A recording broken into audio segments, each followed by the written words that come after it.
Welcome to The Explainer. Today, we are diving deep into one of the biggest, most influential economic arguments of the entire 20th century.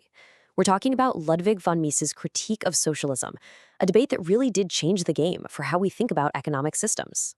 Right from the start, Mises basically threw down a challenge. He said, for decades, this whole debate has been stuck on moral arguments about which system is better. He wanted to completely reframe the conversation. His question was different. It wasn't, is socialism better? It was, is socialism even possible as a functioning economic system? And that focus on possibility, on just can it work, brings us to our first big idea. Mises' point was incredibly direct. He said, look, before we can even begin to debate if a socialist economy is more desirable, we first have to figure out if it can actually function on a basic, practical, day-to-day level. I mean, really think about that for a second.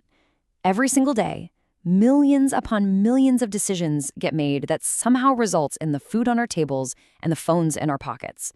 Who makes the call to build a new bridge out of steel versus concrete, or to shift production from making more cars to making more laptops? Any economic system, whatever it's called, has to have an answer for this. So Mises' answer to this giant puzzle was a process he called rational economic calculation. And you're going to want to remember that term, because this single concept, this is the absolute heart of his entire argument. It's the engine that he believed makes a modern economy run. Okay, so let's get right into the nuts and bolts, because this is where Mises lays out his most famous and most controversial thesis. He argued that socialism faces this fundamental, maybe even insurmountable hurdle, what he called the calculation problem. So what on earth is economic calculation? Well, at its core, it's really just about being able to compare things that are totally different from each other. Imagine you're a central planner. You've got tons of steel, concrete, electricity, thousands of hours of labor. How do you possibly know the most efficient way to combine all that stuff to build, say, a railroad? Mises's point was that in a market economy, money prices serve as that common denominator. They let you compare the cost of everything and make a rational choice. And this is where Mises really zeroes in on the single most critical factor, the ownership of what economists call capital goods. We're talking factories, machines, raw materials, all that stuff. In a market economy, they're privately owned, they're bought and sold, and not trading is what creates prices for them. But in a socialist system, they're owned by everyone, collectively. That means they're never actually exchanged. And for Mises, that was the fatal flaw. If capital goods are never bought and sold, how can you have real market prices for them? He argued that this lack of prices sets off a kind of devastating chain reaction. So, step 1, no private property for the means of production. That leads to step 2, no market for those goods, which means no real prices can form. Then you get to step 3, without prices as a common language, planners have no way to compare the cost of different projects. And that all leads to the final critical step, what Mises called irrational allocation. The planners are essentially groping in the dark. Even with the best intentions in the world, they're flying blind because they lack the information to know if they're using resources wisely or wastefully. For Mises, this was a knowledge problem, not a motivation problem. Okay, so if you can't have prices for the means of production, what happens then? Well, Mises argued that if rational calculation really is impossible, the knock-on effects would be massive, stretching way beyond just running factories and transforming the entire social and economic landscape.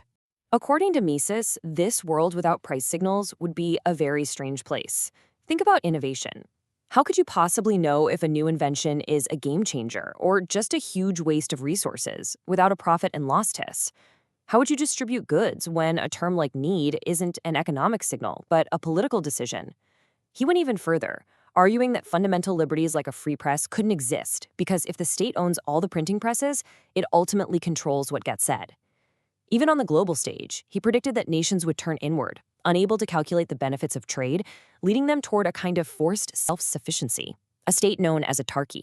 Now, Mises didn't just stop with his critique of a fully socialist system. He also aimed his analysis at what we often call mixed economies. He didn't see them as a stable, happy medium. In fact, he grouped these policies under a very specific and pretty provocative label. He called it destructionism. Yeah, not a subtle term. This was his word for any policy that, in his view, didn't actually build a new system, but instead just chipped away at the market's ability to calculate and coordinate. The end result, he argued, wasn't some better, fairer society, but one that was gradually eating through the capital and wealth that had been built up over generations. He pointed to a few key methods. Things like punitive taxation, especially on savings and investment, which he said discourages people from creating new capital, or inflation, which messes with price signals and makes it hard for businesses to plan, and even certain coercive labor laws, which, in his analysis, could create rigidities that stop workers from moving to the jobs where they're needed most. For him, each of these policies acted like sand in the gears of the market's calculation machine. And this all leads to his big conclusion about the mixed economy. He believed there's no stable middle ground. He saw it as this inherently unstable setup, where the problems created by one intervention, like a price control causing a shortage, would just lead to calls for more intervention to fix the new problem. He argued this creates a dynamic that constantly pushes the system in one of two directions, either back toward the free market or all the way to full central planning. So this brings us to the end of the road for Mises's analysis. If the economic problems he's describing are this deep, and if that middle way is just a temporary stop, then what's the actual solution? Well, first, Mises was crystal clear about what the solution wasn't. This wasn't a management issue that you could fix by hiring smarter people to run the plan.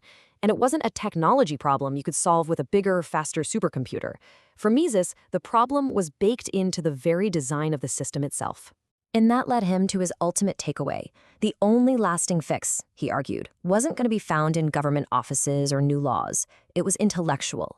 The real work, the only lasting remedy, was to win the battle of ideas, to persuade people that things like private property and market prices weren't just arbitrary rules, but were absolutely essential for a complex society to function and prosper. He really saw these key market institutions as this tightly woven, self-reinforcing loop. Private property allows for exchange, which is what creates market prices. Those prices give you the raw data you need for profit and loss calculation. And, finally, the signals of profit and loss create the incentives for people to use and protect private property effectively. You can't just pull one thread out without the whole fabric unraveling. And that kind of leaves us with a final, pretty big thought. Mises's whole argument really pushes us to look beyond the political labels and ask a much deeper question.